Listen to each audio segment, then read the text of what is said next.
Il y a 100 ans, naissait en Allemagne un mouvement artistique qui influence le monde de l'art encore aujourd'hui. Occasion idéale de revoir le sujet de Volker Soo sur l'histoire de cette école. C'est parti. Weimar. Si vous connaissez un peu l'histoire allemande, cette ville vous dit forcément quelque chose. Weimar, c'est un peu grandeur et décadence de l'Allemagne. Elle a accueilli Goethe, a vu naître la fameuse République de Weimar, le régime politique de l'Allemagne entre 1919 et l'élection d'Hitler, et a abrité dans ses environs le tristement célèbre camp de Buchenwald. Et c'est aussi à Weimar qu'est née l'une des plus importantes écoles artistiques allemandes du XXe siècle, le Bauhaus. Bauhaus. Pour un Français, c'est un mot qui sonne un peu austère, un peu froid. Il cache pourtant une véritable révolution artistique sans laquelle le design et l'architecture du XXe siècle n'auraient pas eu le même visage. Il a vu passer des artistes très célèbres comme Wassily Kandinsky et Paul Klee, tous deux professeurs à l'école du Bauhaus. Car oui, le Bauhaus, que l'on pourrait traduire par la maison de la construction, c'est avant tout le nom d'une école. Elle fut créée à Weimar en 1919 par Walter Gropius, un architecte de 36 ans, connu pour son style audacieux, des lignes et des angles droits, des façades en verre, pas d'ornement. Cela nous semble banal aujourd'hui, mais à l'époque, c'est carrément novateur.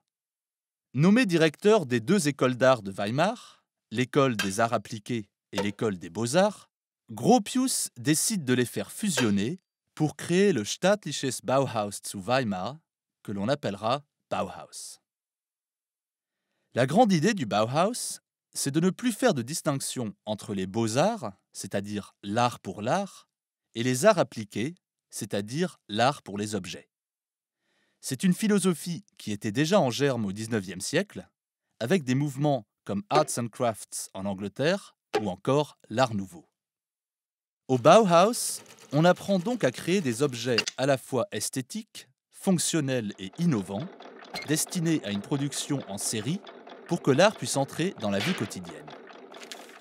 Les élèves suivent et des cours de théorie artistique, où ils apprennent la forme, la couleur, avec des professeurs comme Paul Klee et Kandinsky, et des ateliers techniques, de tissage, de poterie, de métal, de menuiserie, d'imprimerie. Là, ils apprennent les techniques et créent aussi des prototypes d'objets. Dans le style, le Bauhaus est très novateur. L'esthétique est simple, épurée, avec beaucoup de matériaux modernes comme l'acier et le verre. Il y a peu de fioritures.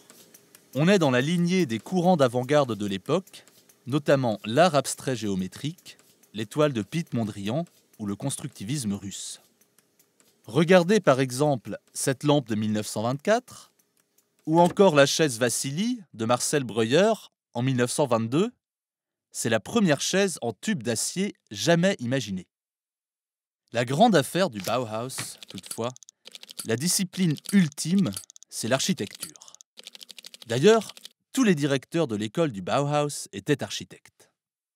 Là aussi, l'idée est de simplifier les formes, d'épurer, de standardiser.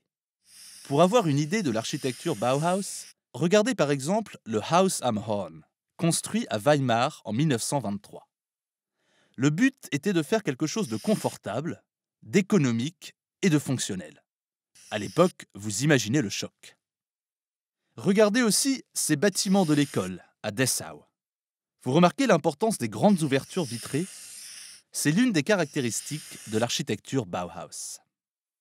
Dessau, c'est la ville où l'école du Bauhaus déménage en 1924. À Weimar, le Bauhaus et ses étudiants, avec leurs idées d'avant-garde et leurs tendances communistes, étaient plutôt mal vus. Ils finirent donc par aller s'installer ailleurs. Au fil des années, l'école du Bauhaus évolue. Avec son nouveau directeur, Hannes Meyer, qui arrive en 1928, elle se radicalise. Meyer veut aller vers des créations encore plus simples et plus fonctionnelles, accessibles même aux couches pauvres de la société. Puis arrive le dernier directeur, Ludwig Mies van der Rohe. En 1932, l'école quitte enfin Dessau pour Berlin.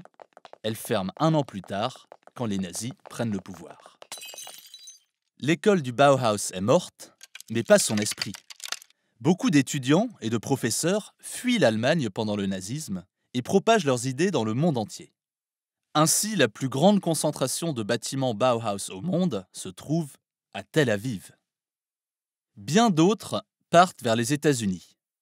Ainsi, Mies van der Rohe dirige l'école d'architecture de Chicago et contribue à l'apparition des grands gratte-ciel en verre, métal et béton que nous connaissons tous.